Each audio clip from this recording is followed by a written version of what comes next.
মনসা পুজো উপলক্ষে দক্ষিণবঙ্গের ঘরে ঘরে অরন্ধন পালন করা হয়, অর্থাৎ শ্রাবণের সংক্রান্তিতে রান্না ও পয়লা ভাদ্রে খাওয়া। প্রথা মেনে আমাদের বাড়িতেও এই রান্না হয়ে থাকে।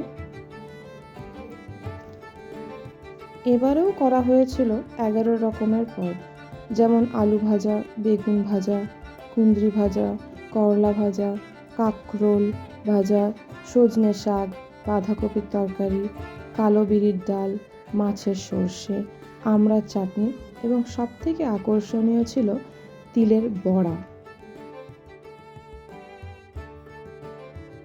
প্রত্যেকটা রান্নায় অল্প অল্প করে দেওয়া আছে। ডিটেলস রেসিপি তো দেওয়া সম্ভব নয়, যেহেতু 11টা রান্না হচ্ছে, তাই যেটুকু দেওয়া যায় সেইটুকুই এই ভিডিওতে দেওয়া হলো।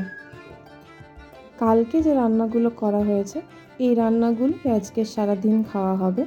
এছাড়া গ্যাস বা উনুন, যেটা গ্রামের দিকে ব্যবহার করা হয়ে থাকে, সেটা আজকে আর জ্বলবে না।